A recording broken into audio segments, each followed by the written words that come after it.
Buenas noches a todos. Gracias por participar. Gracias por la oportunidad. De agradecer a los organizadores de esta maratón de conferencias sobre el Beit HaMikdash. Como ya hablaron los que me precedieron, estamos en las semanas, las 3 semanas que van desde el 17 de Tamuz hasta el 9 de Av, y son semanas en las cuales nos lamentamos, reflexionamos y estudiamos sobre el Beit HaMikdash, sobre la reconstrucción del Beit HaMikdash, ya que estos son días en los cuales la destrucción tiene que catapultar a la persona justamente a la reflexión que lleva a la reconstrucción. Y sabemos que no hay mal que baje del Shamayim, no hay mal que venga de Hashem, que venga del cielo. Todo lo que pasó en la historia y lo que nos pasa como pueblo y en el mundo en general, el objetivo es poder descubrir y heridar el Tzorech Aliyah, que todo descenso es para un posterior ascenso, y para que sea una reconstrucción mejor y con más fuerza. Se hablaron durante el día de hoy de varios temas.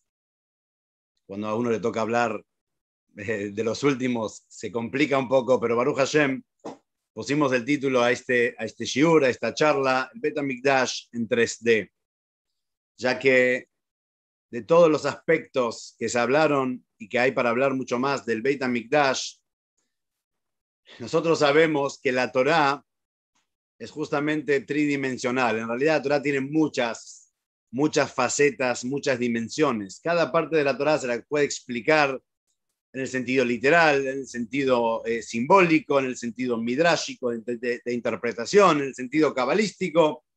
Pero también sabemos que una de las facetas de la Torá es Olam, Shana y Nefesh. Cada cosa que pasa en la Torá, cada cosa que pasa en el mundo, la podemos interpretar, y me dicen que no se escucha alto, no sé si es un problema de la persona o yo por las dudas sigo, cualquier cosa me avisan.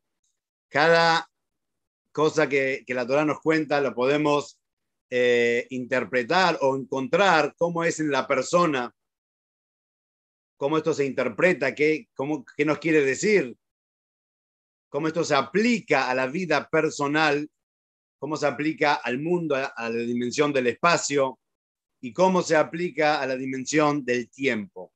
Cuando hablamos del Beit HaMikdash, que era un lugar tan céntrico, tan central en el judaísmo, era el hogar de Hashem justamente en el mundo, como Hashem dice, Ve'asuli Mikdash ve'shahanti betoham, me harán un santuario y yo voy a morar dentro de él, o de ellos dentro de cada judío, pero dentro del Mishkan propiamente dicho, es un hogar para Hashem, un hogar, el lugar que representaba donde se posaba la Shejinah, la presencia de Hashem en el mundo, y de ahí Misham Yotze Ora Lechol Haolam, de ahí salía y se esparcía, se diseminaba la luz de Hashem para todo el mundo.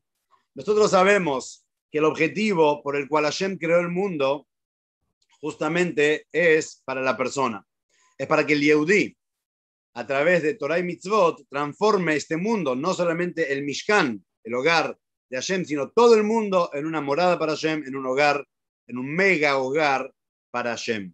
Y como nos dice el Talmud, que todas las cosas fueron creadas para el ser humano. El ser humano fue creado, Vani lo nivreti ela le shameshet koni. Yo no fui creado sino para servir a Hashem. ¿Qué quiere decir? Cuando la persona encuentra el verdadero modo de vivir la vida como Hashem nos pide, como Hashem quiere de nosotros, encuentra la plenitud en ese sentido, está cumpliendo el objetivo de él y a su vez el objetivo de todo el mundo, que todo el mundo, dijimos, fue creado justamente para servir a Hashem. El Mishkan, primero, era el tabernáculo que estaba en el que Hashem ordenó a construir a Moshe en el desierto, que se construyó en el año 2448 y acompañó durante la travesía de los 40 años a todo el pueblo judío hasta llegar a la tierra de Israel. Incluso en la tierra de Israel hubo un tiempo que el Mishkan también siguió acompañando. Luego el Mishkan fue cambiando hasta que finalmente el rey David, comprando el terreno en Jerusalén, y luego su hijo el rey Shlomo, construyen el primer Beit HaMikdash en el famoso Har HaBayit, atrás del Kotel, donde todos vamos a visitar con mucha emoción. después el segundo Bet HaMikdash que construyen los que vuelven, regresan desde la tierra de Babel, de Babilonia, y estamos esperando pronto la reconstrucción del tercer Beit HaMikdash. Y así los sabios llaman a la persona, al ser humano, lo llaman Olam Katan, un mundo pequeño. Todo lo que ocurre en el macro, en el gran mundo, ocurre también dentro de la propia persona. La persona es un micromundo, es un microuniverso, donde todo lo que ocurre en el mundo también existe en la vida de la persona. Y así como el Mishkan, así como el tabernáculo, primero en el desierto, luego el Beit HaMikdash, eran el lugar donde reposaba la presencia de Hashem, también en el micromundo que somos la persona, que somos los encargados, como dije antes, de transformar todo el macromundo en un hogar para Hashem, también tenemos todas las divisiones, tenemos todas las dimensiones que existían en el Beit HaMikdash o anteriormente en el Mishkan.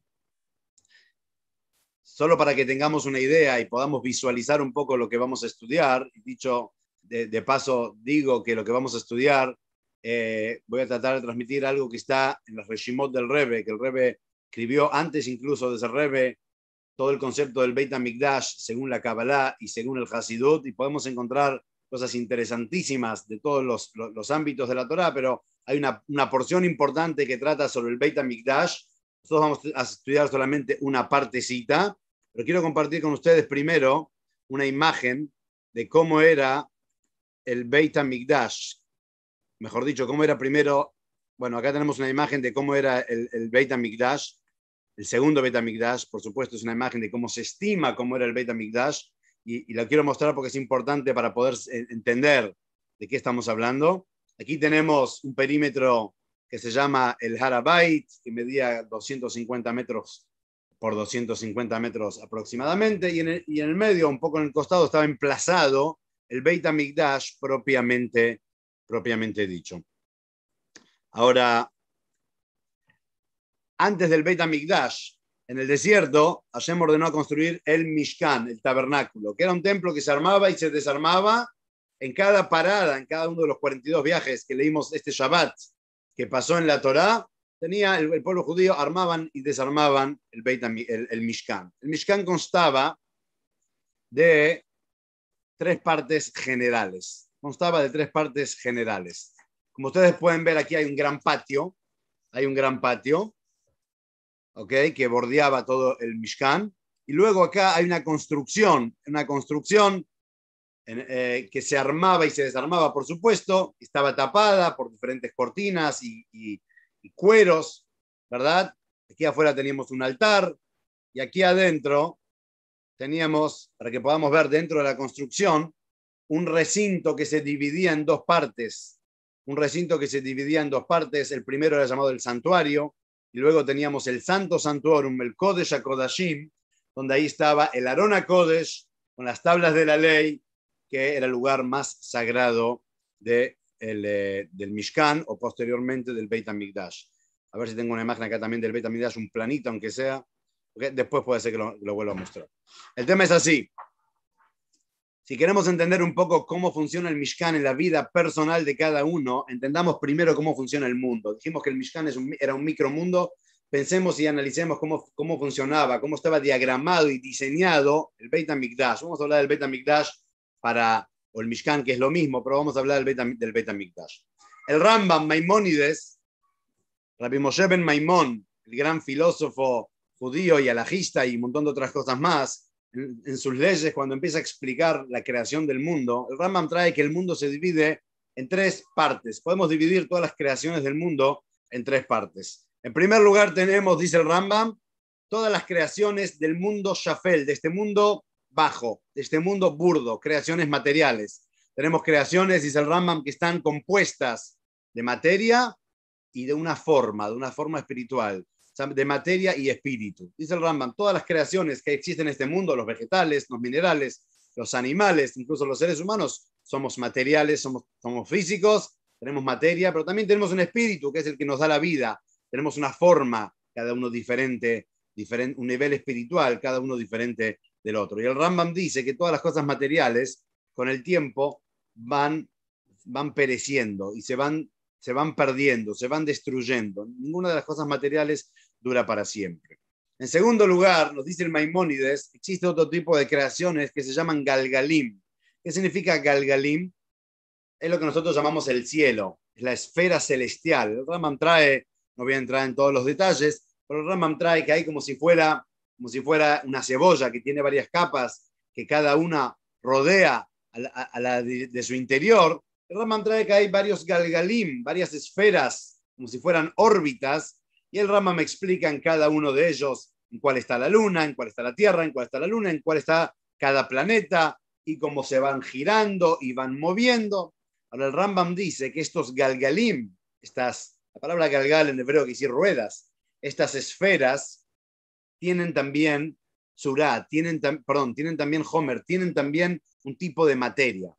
La diferencia es que es una materia mucho más delicada, mucho más fina a la materia que estamos acostumbrados nosotros aquí en este mundo, vamos a decir, burdo, en este mundo inferior en el cual nos encontramos. Las esferas celestiales o que rodean a la Tierra, dice el Rambam, son esferas que tienen una materia bien refinada y bien delicada.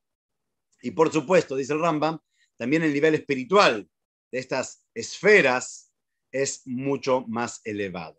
Y número 3, dice el Rambam, la tercera categoría de creaciones que existen en el mundo son categorías totalmente espirituales. Por ejemplo, los ángeles. Los ángeles son totalmente espirituales y tienen conocimiento y captación en Hashem, en lo que es la divinidad, de una forma excepcional y extraordinaria, y no tienen materia, prácticamente no tienen materia. Entonces, en resumen, Maimónides dice, tenemos 3 tipos de creaciones. Las creaciones burdas, materiales de este mundo, que tienen materia y espíritu, pero lo que prima, lo que reina es la materia. Cuando nosotros miramos alrededor nuestro, nos cuesta ver el espíritu de las cosas y vemos la parte material. Tenemos la parte de los galgalim, las esferas celestiales, que también tienen una materia, pero es una materia mucho más refinada. Y por último tenemos las creaciones totalmente espirituales, como los ángeles, que tienen una captación de Hashem muy por encima y muy elevada. Y trae el Rebbe, también en la propia persona, que es aquel que contiene y alberga todas estas categorías del universo dentro de él, como venimos diciendo, también existen estas 3 categorías. Y básicamente se definen o se reducen a lo que es el pensamiento, el habla y la acción de la persona. Voy a empezar en orden ascendente, de abajo hacia arriba. La acción, el habla y el pensamiento. ¿Qué tiene que ver la acción, el habla y el pensamiento de un ser humano con estos 3 tipos de creaciones? La relación es muy simple. La relación es así. La acción de una persona es algo concreto, es algo material. Cuando hacemos cosas materiales, físicas. Por supuesto que también estas acciones físicas deben estar imbuidas de algún tipo de espiritualidad, o de algún tipo de intelecto, algún tipo de objetivo. Nadie hace las cosas porque sí. Si un artesano pega un par de maderas o las clava para hacer algún tipo de objeto, la acción es una acción física que contiene dentro de sí un intelecto, una idea y un objetivo. Pero la acción de la persona, cuando uno después mira la mesa que hizo el carpintero, uno ve la parte material, y dentro de eso también hay una parte espiritual, pero uno ve básicamente la parte burda y concreta de la acción. Por eso la acción de la persona es comparada a las creaciones materiales. El habla de la persona, la segunda categoría, el habla de la persona también es físico. De hecho, articulamos las palabras. El Talmud dice, Akimav sefatav hevei maase. El articular los labios es considerada una pequeña acción. Es considerada una pequeña acción. Algunos dicen que esto tiene que ver con que el habla después lleva a la persona a la acción, ¿no? Pero sea como sea, el habla también es una pequeña acción. Pero cuando una persona habla, es una acción mucho más refinada y delicada. No se siente tanto lo burdo de lo físico, de la articulación, sino se siente más el contenido, se siente más la idea espiritual que uno está tratando de transmitir justamente con sus palabras. Por eso el habla es el equivalente a estas esferas celestiales, que también son materiales, como dice el Rambam, pero son de una materia mucho más refinada y lo que se siente es más la espiritualidad. Y por último, la comparación, el equivalente a los ángeles o a las creaciones totalmente espirituales dentro de la persona, sería el pensamiento. En el pensamiento, si bien hay caracteres, pero aquí no hay nada físico. Cuando una persona piensa, es todo una idea, es todo es puro intelecto, es puro pantalla dentro de la cabeza de la persona. Aquí no hay caracteres físicos que uno articula, hay caracteres espirituales dentro de la mente de la persona, pero acá no hay materialidad, aquí no hay cosas físicas, por eso es comparado con el pensamiento de la persona. Y por eso está escrito en la Kabbalah que cosas profundas, el Talmud trae, mejor dicho, sobre cosas profundas como la Merkavá es una de las profecías que vio el profeta Ezequiel, dice la Kabbalah, la Merkavá, dice el Talmud, perdón, la Merkavá, que es esta profecía tan profunda y que tiene mucho sentido cabalístico, no hay que transmitirla con palabras. ¿Cómo se transmite? ¿Cómo se enseña? Se enseña Rashei Prakim. Uno tiene que decir pequeñas cosas, pequeñas palabras, pero en realidad se transmite el contenido en forma espiritual, en el sentido de que al ser algo tan elevado, tan sutil, tan desmaterializado, no se lo puede explicar en palabras. Como cuando una persona dice, mira, te quiero decir algo, pero no te lo puedo poner en palabras. Quiero transmitirte un sentimiento, quiero transmitirte algo tan profundo que no lo puedo poner en palabras. Eso es algo muy elevado. Del mismo modo, el pensamiento de la persona, incluso fíjense que cuando nosotros transmitimos lo que pensamos, no podemos transmitir el 100% de nuestros pensamientos. Cuesta y es difícil, como se dice, achicar y meter todo nuestro pensamiento en palabras, porque las palabras ya limitan y contienen. El pensamiento es totalmente espiritual, no puede entrar y ser contenido dentro de las palabras articuladas. Aquí tenemos el paralelismo entre los tres tipos de creaciones, las creaciones materiales, los galgalim, estas esferas un poco más espirituales, y las creaciones totalmente espirituales con la persona que tenemos la acción, que es lo material, después tenemos la palabra, que ya es un poco más espiritual, y por último tenemos el pensamiento, que es totalmente espiritual. Ahora bien, el Beit HaMikdash se dividía en tres partes. ¿Qué significa que Beit HaMikdash se dividía en tres partes? Cuando uno mira todo el Beit HaMikdash, en realidad había como varias partes del Beit HaMikdash. A ver si puedo compartir una vez más. Acá estamos. Este es un plano del segundo Beit HaMikdash y voy a hacer un resumen muy breve para poder entender hacia dónde queremos llegar. Este primer cuadrado que vemos aquí se llamaba el Ezrat Nashim, o el atrio de las mujeres. En realidad era como la primera entrada. Cuando uno entraba al Beit HaMikdash, tenía este gran patio que era muy, muy, muy grande, con sus cámaras en las cuatro esquinas, que servían para diferentes situaciones que no voy a enumerar ahora. Se lo llamaba el patio de las mujeres porque también las mujeres tenían una galería ahí arriba en la cual podían observar en las fiestas cómo los hombres bailaban, etc. Pero el Beit HaMikdash propiamente dicho no comenzaba aquí, sino comenzaba pasando estos escalones semicirculares. Aquí había una puerta que se llamaba el Shar Nicanor, y cuando uno pasaba esta puerta, ahí entrábamos prácticamente en el Beit HaMikdash. Y el Beit HaMikdash consistía de tres partes. Ahora sí, la primera parte es todo este patio. Todo este patio que ustedes ven acá, todo este patio se lo llamaba la Azara. La Azara. Y en este patio había un montón de cosas. Estaba el altar, donde se hacían todos los sacrificios. Estaba acá este puntito que es el Kior, la fuente, donde los Kohanim lavaban sus manos todas las mañanas antes de empezar su servicio. Y ese es uno de los motivos por qué también nosotros lavamos las manos todas las mañanas antes de empezar el servicio divino. Aquí también había el matadero del Beit HaMikdash, donde se degollaban a los animales para los korbanot, donde se los desollaban. Bueno, este era el patio, básicamente, muy resumido, este era el patio del Beit HaMikdash. Luego había una construcción, que es esto que estoy marcando acá, que es lo que se ve en la foto alto, que sobresalía, una construcción en forma de león, más ancha de adelante y más angosta de atrás, como un león sentado con sus hombros anchos y después se va angostando hacia atrás. Por eso el Beit HaMikdash lleva el nombre de Ariel, también de león. Y esta parte incluía dos partes. Este primer recinto que tenía tres muebles, 3 muebles. El primero era un altar de oro, chiquitito, no el altar grande que está acá afuera, el altar de oro chiquitito, la menorá, la famosa menorá, y una mesa que se llamaba el shulchan, con el lechem apanim, con el pan de la proposición, que eran 12 panes que estaban ahí, que de Shabbat en Shabbat, y lo consumían los Kohanim, que cambiaban de guardia justamente en Shabbat.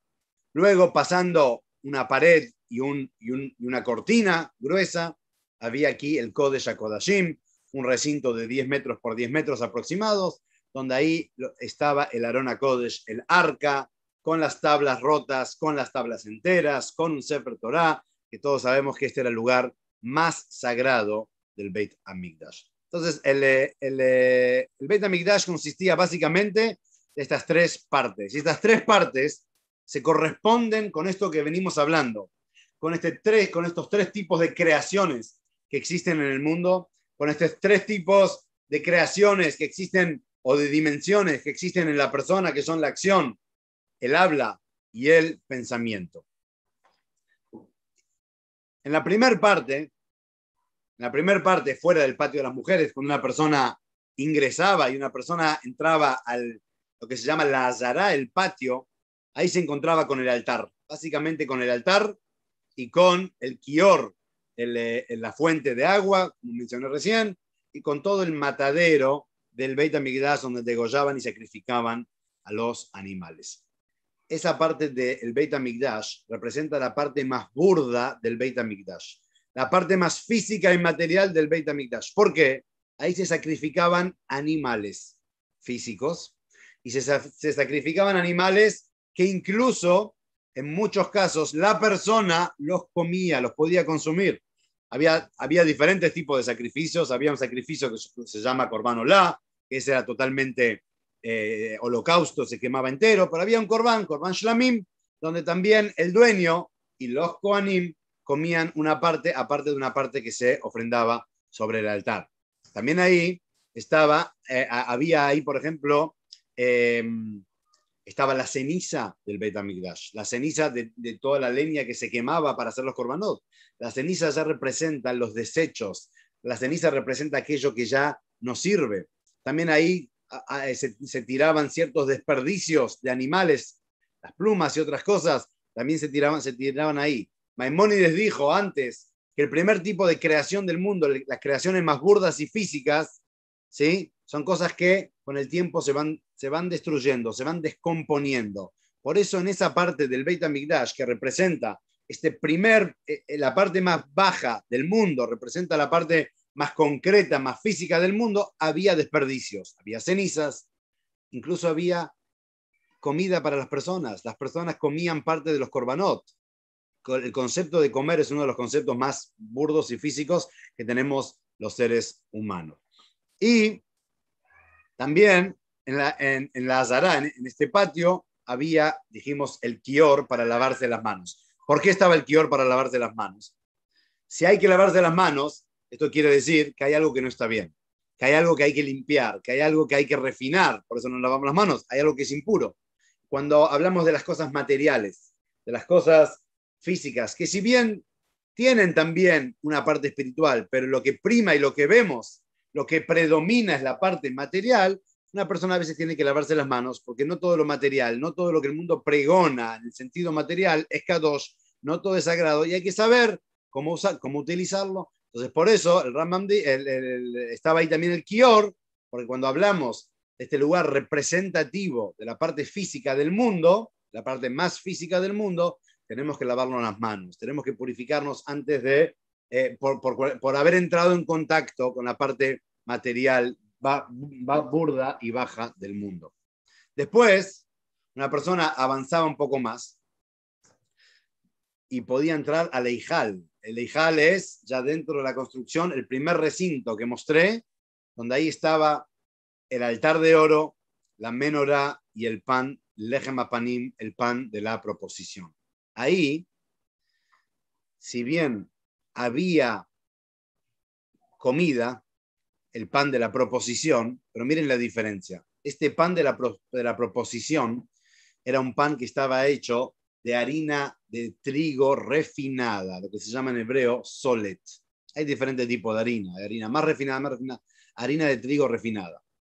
La harina que se usaba afuera, la azará, en el patio, para los korbanot, también había harina de trigo, pero en algunos casos, en el caso de la mujer sotá, en el corbán Omer, que se traía justamente para la cuenta del Omer, ahí era harina de cebada. La cebada es mucho más burda que el trigo. De hecho, la cebada es comida de animales y el trigo refinado es comida de seres humanos. Entonces, si bien pasando al Eijal todavía seguía habiendo comida, pero ya era una comida más refinada. Y esto se corresponde con lo que dijo Maimónides, que el segundo tipo de creaciones, que son estas esferas, estos galgalim que rodean nuestra tierra, también tienen materia, también están compuestos de materia, pero es una materia mucho más refinada. Por eso, la poca comida que había en el Eijal, en el santuario, era una comida más refinada. Y miremos los otros elementos. ¿Qué otros elementos, qué otros muebles había en el Eijal? Estaba la menorá. La menorá es luz. La luz es la creación más espiritual que existe. La luz de todas las creaciones que Hashem creó en el mundo es la creación más espiritual. Es muy difícil agarrar la luz, encapsular la luz. Soy un experto, pero la luz es algo que es totalmente espiritual. Cuando uno ve luz, hasta lo usamos como sinónimo de lo espiritual. Cuando queremos hablar de Hashem, hablamos la luz de Hashem. La luz de Hashem. Entonces, ahí estaba la menorá, que la menorá representa la luz y representa la espiritualidad. El símbolo del judaísmo, en muchos casos, el símbolo de la Knesset, por ejemplo, es la menorá. ¿Por qué la menorá? El pueblo judío tenemos la misión de iluminar, tenemos la misión de iluminar valores, de irradiar hacia afuera lo que es correcto para todo el universo, los valores universales. Y el tercer mueble que había era el Mizbeach HaKetoret, era el Mizbeach de oro. El Mizbeach el altar donde se hacía el incienso. En el incienso, en el altar ese, ya no se ofrendaban animales. No se ofrendaba algo tan bajo, tan burdo, animalesco. Se ofrendaba una fragancia para Hashem. Eran 11 especias finamente cortadas, delicadamente preparadas, que se ponían sobre el altar y con un carbón que se echaba ahí salía una fragancia y una nube de humo, pero de fragancia, de humo fragante, inundaba el Eijal. Ahora miren la diferencia entre cuando uno come algo o cuando una persona huele algo. Cuando una persona come algo, la comida va para el cuerpo. El que se nutre, ¿verdad? El cuerpo tan sabio que Hashem creó, sabe separar los nutrientes del alimento y de esa manera convertirlo en energía para el cuerpo. Pero cuando una persona huele, el aroma, ¿para quién va? No va para el cuerpo, la fragancia va para el alma. Todos sabemos, ayer en la noche, Motzai Shabbat, cuando hacemos Abdalá, una de las costumbres es agarrar fragancias y olerlas, luego de decir la brajá. ¿Cuál es el motivo? ¿Cuál es el sentido de oler fragancias luego de Shabbat? Nos dicen nuestros jajamim que en Shabbat el Yehudí tiene un alma extra. Neshama yetera es una dimensión extra del alma judía. En Shabbat tenemos un alma extra, tenemos una fuerza espiritual extra dentro de nosotros. Cuando termina el Shabbat, esta porción extra de nuestro alma, esta dimensión extra, nos abandona y se va. Y la parte del alma que sí quedó dentro de nuestro cuerpo se siente apenada, se siente triste, se siente deprimida. Tenemos que reavivarla, tenemos que despertarla. ¿Cómo la despertamos? Con fragancia. La fragancia no va para el cuerpo. La fragancia es para alimentar, es para despertar al alma justamente. Si una persona se desmaya, muchas veces se le da a doler algo fuerte. ¿Por qué algo fuerte? Porque lo que tenemos que recuperar acá es el alma, no el cuerpo. El cuerpo está, tenemos que recuperar el alma. Entonces la fragancia despierta el alma. Entonces en el Eijal, que era este segundo paso del Beit HaMikdash, ya representa a aquella persona que se desmaterializó un poco, o representa la dimensión de las creaciones del mundo que no son tan burdas, que no son tan materiales, que no son tan opacas y que dejan traslucir justamente la luz de Hashem.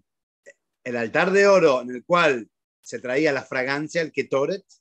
Tenemos la menorá que representa la luz y tenemos el lechem hapanim, el pan de la proposición, que si bien era pan, era comida, ¿sí?, para el cuerpo, pero era una comida más refinada, estaba hecha de harina fina, de sémola, que no es igual a la harina de cebada que se utilizaba para algunos korbanot también afuera. Un detalle más, podemos agregar que todos los muebles que estaban en este recinto que se llama Leijal, el segundo recinto que estamos estudiando, eran de oro o enchapados en oro.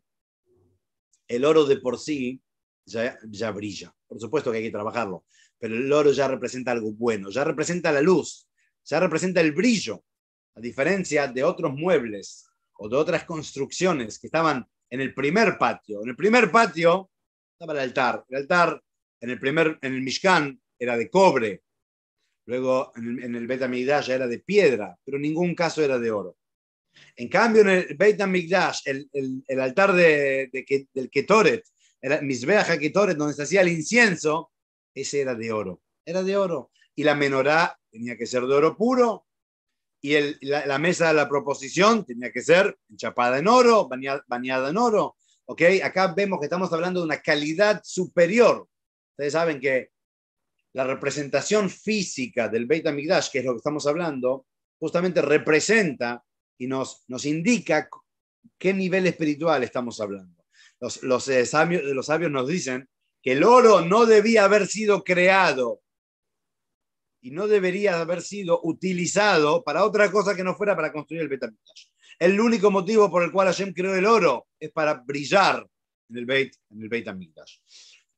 Entonces aquí y hay un detalle más que quiero agregar, que todos los muebles que estaban en esta parte que se llama Lejal, la Torá les agrega la palabra kadosh, sagrados o puros. Por ejemplo, cuando la Torá habla de la menorá, dice menorá hatehorá, la menorá pura. Cuando habla de la mesa donde se ponían ahí los panes, dice ashulchan atahor, la mesa pura. Cuando habla del mizbeach de oro, dice betiharo bekicho, lo vas a purificar y lo vas a santificar. ¿Qué aprendemos de aquí? Que en esta segunda dimensión, la dimensión del habla de la persona, donde también hay un poco de articulación y de materialidad, si se quiere, pero estamos hablando de un nivel un poco más refinado. Ya hay oro, ya hay brillo, ya hay harina refinada. Estamos hablando, la persona ya se desmaterializó. El tercer recinto, y el más importante, se llamaba el Kodesh HaKodashim. El Kodesh HaKodashim, ahí ya no había ningún tipo de alimento. Ahí no se comía nada. Ahí no había ni korbanot de animales. Ahí ya no había ni pan refinado que se comía. Ahí no había nada. No había ninguna cosa. Lo único que sí se hacía era el ketoret, el incienso, una vez al año, en Yom Kippur, todo el ¿cómo se dice?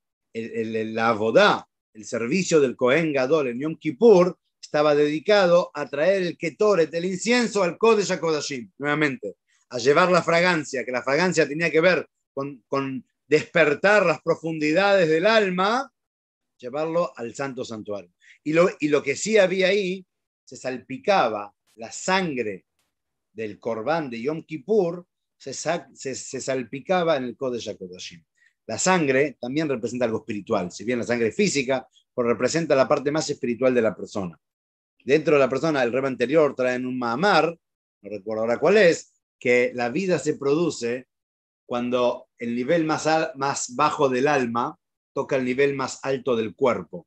El nivel más alto del cuerpo es la sangre, es la parte más refinada, más espiritual, toca el nivel más bajo del alma, ahí se tocan y ahí se produce la vida. Esto es lo que el Kohen Gadol ofrendaba en Yom Kippur, en el lugar más sagrado, el Kodesh HaKodashim. Ahí no había alimento, ahí no se comía. No había korbanot, ni harina refinada, ni nada, ni refinada, ni no refinada. Kohen Gadol entrando, haciendo el ketoret, el incienso, o salpicando la sangre, que la sangre representa justamente la vida. Sabemos que la vida, ki hadamu hanefesh, la vida reside en la sangre, por eso la prohibición de comer sangre y o la prohibición de, como dice la Torá, shofech dam ha'adam, derramar la sangre de una persona, cuando habla de derramar la vida, de matar lo aleino a una persona. Hasta aquí vimos como el Beit HaMikdash, los tres espacios físicos del Beit HaMikdash representan cada uno un nivel superior. Quiero agregar algo, lo iba a decir al principio, lo olvidé.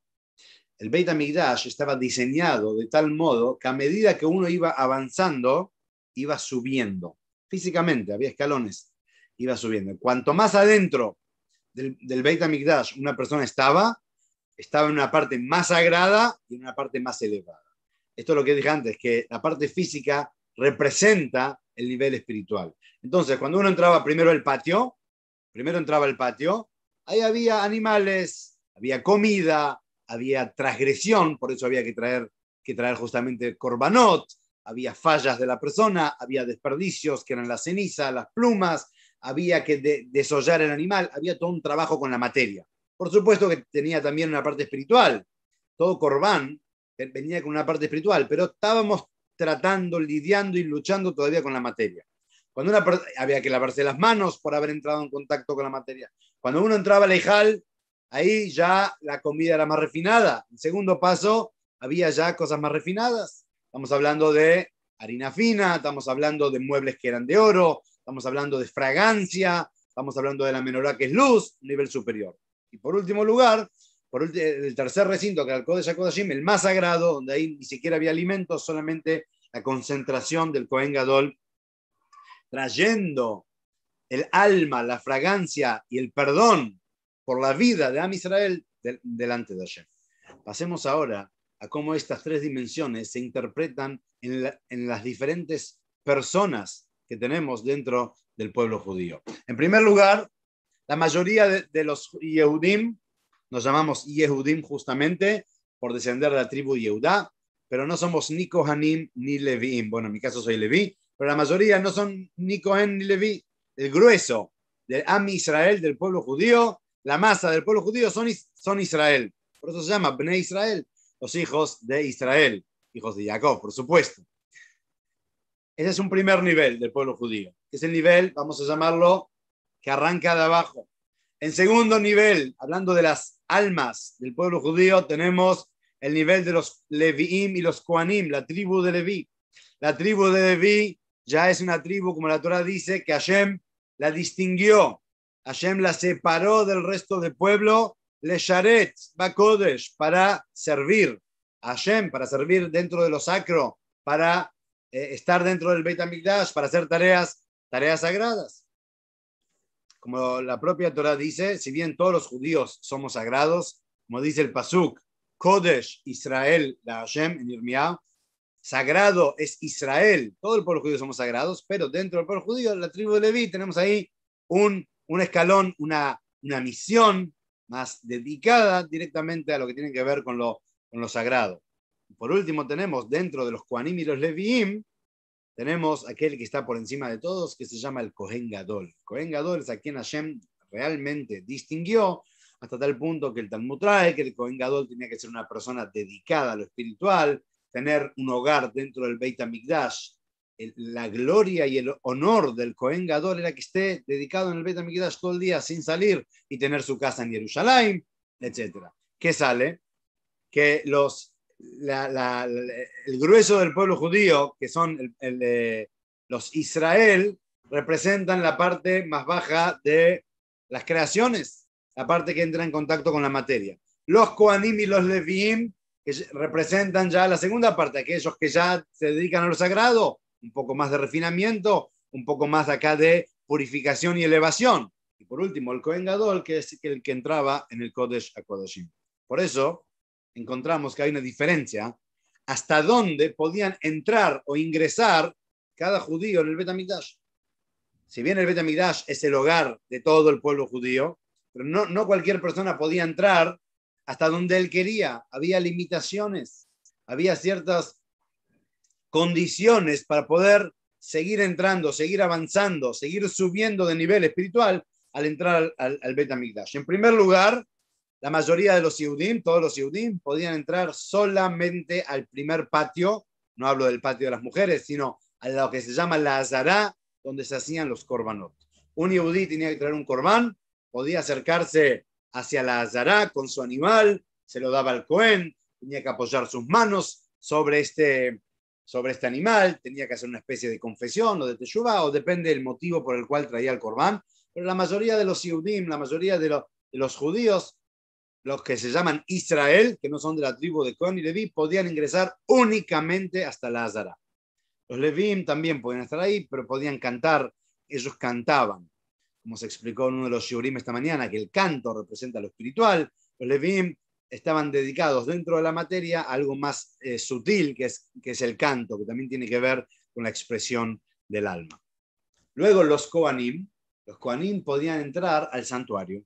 Los Kohanim entraban al santuario para hacer el Ketoret, para hacer el incienso. Los Kohanim entraban al santuario para encender la menorá todas las tardes. Los Kohanim eran los que consumían el pan de la proposición. Ese pan, para el que no sabe, era un pan que estaba ahí semana a semana, y uno de los milagros era que se mantenía justamente fresco.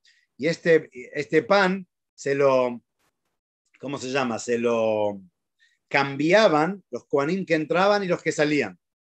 En Shabbat había cambio de grupo de los Kohanim. Imagínense que hay muchos Kohanim. Todos los Kohanim querían tener el zehut, el mérito de poder trabajar en el Beit HaMikdash. Entonces había turnos, una semana cada uno. El cambio de turno era en Shabbat. Los Kohanim que entraban y los que salían, se dividían los panes, ese pan refinado que hablamos antes, que se consumía en Shabbat. Hay una discusión en la Mishnah, cuántos le tocaba a cada uno, si 6 y 6, o si 5 y 7, pero sea como sea, no viene al caso. Los Kohanim podían entrar un paso más adentro. Los Kohanim representan aquella parte del pueblo judío que están dedicados al servicio divino. Y luego tenemos el Kohen Gadol. Kohen Gadol era el único que podía entrar a la parte más sagrada, que era el Kodesh HaKodashim, y lo hacía únicamente en Yom Kippur. Entonces aquí tenemos ya la segunda diferencia, no solo en los espacios, en el Olam, en el mundo, cómo se dividía la santidad del Beit HaMikdash, también en la dimensión de la persona, cómo se divide la santidad. Israel, Kohanim y Levim, y por último el Kohen Gadol. También en el Zeman, dijimos que vamos a explicar el Beit HaMikdash en las tres dimensiones, Olam, Shana y Nefesh. También en el concepto del Shana, concepto del tiempo, en la dimensión del tiempo encontramos esta triple división de lo que tiene que ver el Beit HaMikdash. Tenemos lo que se llaman Sheshet Yemei HaMaaseh, los 6 días de la acción. La Torah dice Sheshet Yamim Ta'avod, 6 días vas a trabajar. Es una mitzvah trabajar. La Torah dice 6 días trabajarás. Algunos creen que no hay que trabajar. La Torah dice 6 días hay que trabajar. 6 días trabajarás. ¿Sí? Y en esos 6 días una persona trabaja. La Torah dice, ¿qué va a hacer uno en el trabajo? Uno entra en contacto con las cosas materiales. El momento que una persona trabaja, tiene que lidiar, tiene que enroñarse un poco con las cosas materiales. Fíjense que cuántas mitzvot nos da Hashem que tienen que ver con lo material. La mitzvah de no robar, de no mentir, de no engañar, de no cobrar un sobreprecio. Hay un montón de mitzvot, de dejar para los pobres esto, del campo. ¿Cuántas mitzvot tienen que ver con el campo? Cuando una persona trabaja y se hunde en el trabajo, en la labor material, hay muchos desafíos y muchas veces la persona tiene que luchar, se ensucia un poco, por decirlo, la persona. Esto es durante los 6 días de la semana. Torah dice, como dice, Torah dice, cuídense cuando van a trabajar, porque puede ser que vuestro corazón se puede descarriar. ¿Por qué la Torah piensa que uno puede descarriarse? Porque el entrar en contacto en los 6 días de la semana con las cosas materiales puede despertar en la persona ciertos desafíos y pasiones que no están bien. Los ojos ven, corazón siente, la persona se puede descarriar. Después tenemos el Shabbat. Shabbat es un segundo nivel, donde en Shabbat sigue existiendo lo material, pero lo material de Shabbat ya es diferente.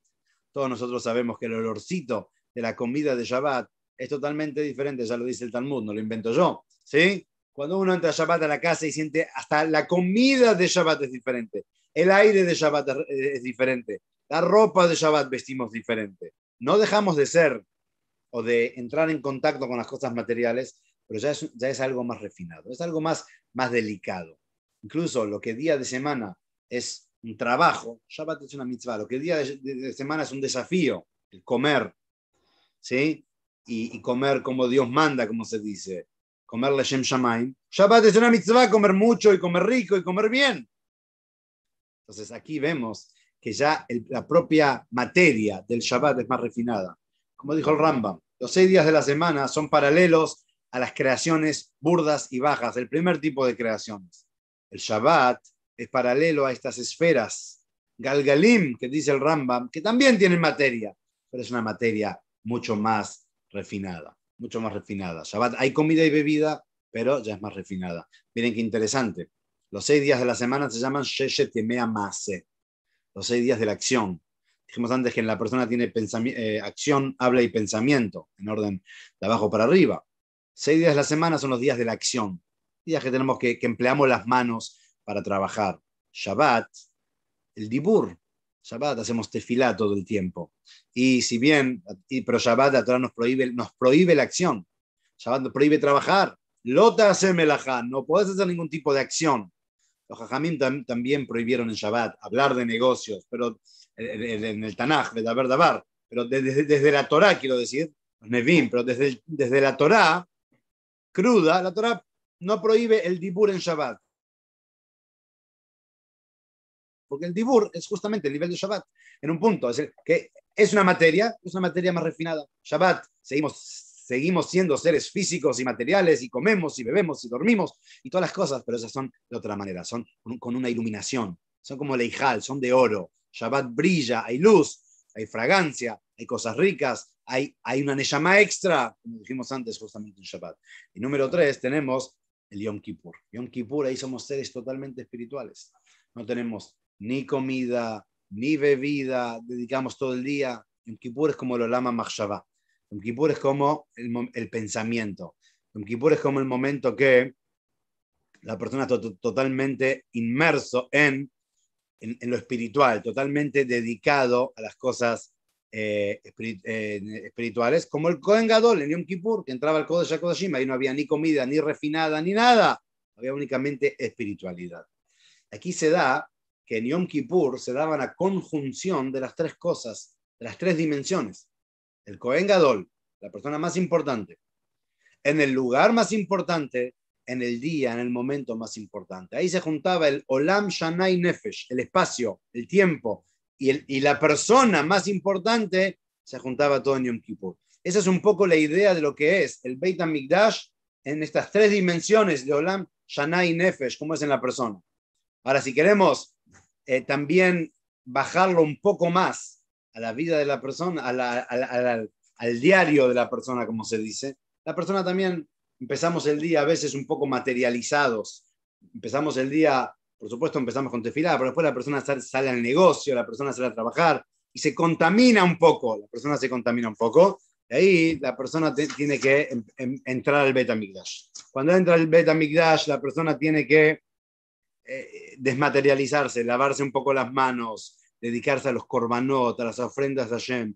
Después la persona tiene que seguir creciendo espiritualmente hasta que la persona entra al Eijal, a su propio santuario dentro de su propia Neshama. Dijimos antes, la Torah dice, Vasuli Mikdash Veshahanti Betoham, me harán un santuario y moraré dentro de ellos. No dice dentro de él. ¿Quiénes ellos? Betoch Kol Echad Ve'echad. Cada Yehudí es un santuario para Hashem. Cada Yehudí tiene las 3 dimensiones. Tenemos la obligación tenemos nuestra dimensión material y burda, que es nuestro cuerpo, nuestro Nefesh HaBahamit, nuestro Yetzer Hara, estos días, los 6 días de la semana en el cual entramos en contacto con lo material, el Maaseh, la acción de la persona. Tenemos nuestro Heijal, que esto es comparado con la Zara, perdón. Tenemos nuestro santuario, donde la persona empieza a desmaterializarse, se dedica a la Neshama. Son aquellos espacios donde el Yehudí es el Shabbat, son aquellos espacios dentro de cada día donde uno se aísla, esa palabra que está tan de moda, donde uno se aísla dentro de las cosas espirituales, dentro de las cosas que nutren a la Neshama. Y por último tenemos también el espacio del Kodesh HaKodashim. Kodesh HaKodashim es este punto de la Neshama tan sagrado, este punto que conecta que nos conecta a todos los Yehudim por igual. El Rebbe lo trajo muchas veces, de que cada Yehudí, por supuesto, que Hasidut lo pregona y lo explica y lo recontraexplica, que cada Yehudí dentro de su Neshama tiene un punto que se llama Kodesh HaKodashim, el Santo Santuario. Hay una parte inviolable, hay una parte dentro del Yehudí que es sagrada, que pase lo que pase, sigue siendo sagrada. Esa parte totalmente espiritual, profunda de cada Yehudí. Y esa es la parte en la cual nos une a todos los Yehudim. Esa es la parte en la cual todos somos iguales. Cuando el Kohen Gadol entraba a Yom Kippur, a pedir perdón, el lugar más importante, en el día más importante, siendo la persona más importante, entraba con él a todo el pueblo judío, ingresaba con él a todos los Yehudim. Y estamos en estas 3 semanas para ir finalizando, en la cual nuestro trabajo, dicen los sabios, que el Bet HaMikdash se destruyó por Sinat Hinam, por el odio gratuito, y lo tenemos que reconstruir a través del amor gratuito. El amor gratuito se logra cuando una persona entiende que cada yudí somos iguales en este punto, desde Moshe Rabbeinu hasta el yudí más indigno. Si existiera tal cosa, somos todos iguales. Cuando descubrimos a mirar a cada yudí de ese modo, ahí es como se produce el Abad de Israel, se produce el amor. Quiera Hashem que podamos descubrir cada uno de nosotros nuestro propio Beit HaMikdash, nuestras propias dimensiones, nuestro propio Kodesh HaKodashim, de esa manera, Bargenu Avinu Kulanu Kehad, que Hashem nos vea a todos finalmente. Hashem nos va a bendecir cuando somos todos como uno. Cuando Hashem vea que somos todos como uno, Hashem va a decir basta de Galut, y Hashem mismo va a retornar, como dice el Pasuk, que Hashem nos va a devolver en la Geulá, pero no dicen nos va a devolver, dice Veshav Hashem me lo queja. Hashem también va a salir del Galut. Todo el tiempo que nosotros estamos en Galut, Hashem también estamos en Galut, que sea esto pronto en nuestros días. Amén. Nuevamente agradecer a los organizadores, a todos ustedes por participar. Mashiach Now.